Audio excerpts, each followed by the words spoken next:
Olha, com a pandemia, as cidades onde ocorrem as principais festividades de carnaval cancelaram ou suspenderam os eventos para não causar aglomeração e evitar aí a proliferação da Covid-19. E aí, como é que fica o consumidor? Quem fala com a gente sobre esse assunto é o advogado especialista em direito do consumidor, Erickson Dantas, que está com a gente pela internet e esclarece. Erickson, boa noite, bem-vindo ao Cidade. Muitas pessoas, se programam para o carnaval com antecedência, compram pacotes, alugam casas e etc. Com esses cancelamentos das festas e também com esse cancelamento do ponto facultativo, como é que fica o consumidor? Tem que conversar com quem você contratou algum serviço ou alugou de repente uma casa para o período de carnaval? Boa noite. Boa noite, Edson Moura. É um prazer mais uma vez participar do programa Cidade Alerta. A pergunta ela é bem propícia para esse momento atual que nós vivemos, em razão da pandemia do Covid, e aí fica a pergunta em relação aos direitos do consumidor, que foi bem elaborada por você. No caso, o consumidor, ele faz jus a partir desse momento a devolução dos valores que ele pagou para uma festividade, para a compra de algum abadá ou para a locação de alguma residência, como perguntado, naquele período do carnaval. O consumidor, nesse caso, ele faz jus ao reembolso do valor que foi pago, já que, em razão da determinação do Estado e do município desse momento atípico que vivemos, o carnaval está suspenso e, segundo informações, há uma previsão que aconteça somente em setembro, mas vai depender de toda a situação.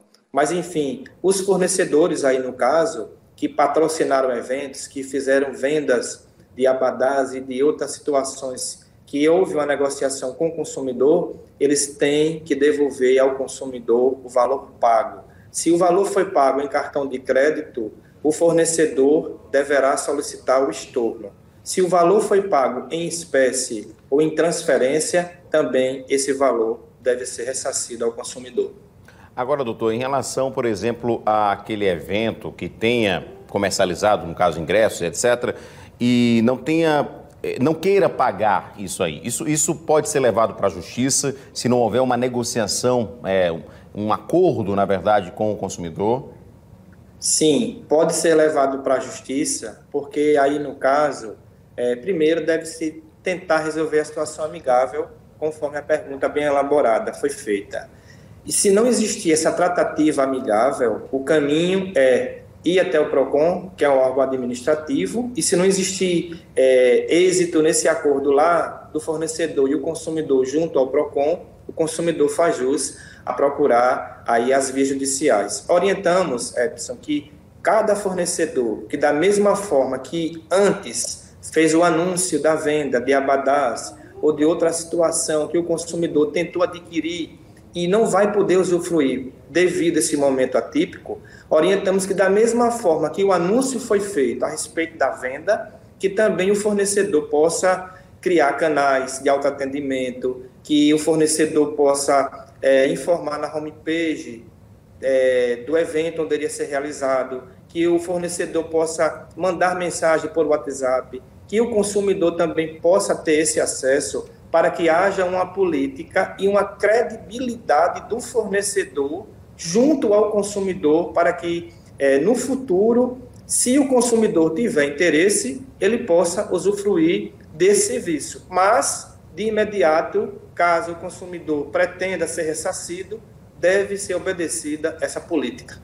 E aí eu vou fazer outra pergunta de um outro exemplo. Normalmente aqui em Alagoas, a gente tem cidades do interior que se concentram, as pessoas viajam para aproveitar o carnaval nessas cidades. As festas, na maioria delas, não vai acontecer, já está confirmado, mas o aluguel das casas, enfim, possivelmente ainda vai continuar e possivelmente com aglomeração, que é lamentável. As pessoas precisam pensar um pouquinho melhor em relação a isso. Caso eu não queira, por exemplo, aluguei uma casa ou reservei uma casa para os 4 dias de carnaval, e até porque não vou ter mais o feriado na minha empresa na segunda e na terça, só vou poder usar sábado e domingo, por exemplo. Eu tenho esse direito de pedir um desconto ou, de certa forma, negociar com o proprietário da casa que, ao invés de pagar R$5.000, por exemplo, vou pagar R$2.500, só um exemplo aqui. pelos 2 dias em vez dos 4 dias? Isso é possível? Ou o proprietário pode negar essa negociação?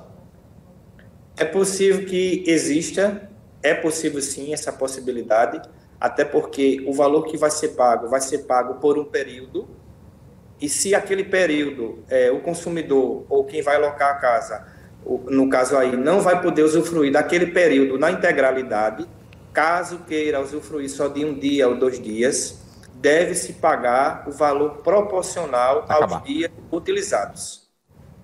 Mas pode haver essa negociação, sim. É importante, a negociação é a melhor coisa, né? De repente pode ficar para outro final de semana, né? Esses outros dias, faz uma negociação com o proprietário da residência, ele não sai perdendo e você também não sai perdendo também. Obrigado, doutor, pela sua participação e esclarecimentos, viu? Obrigado.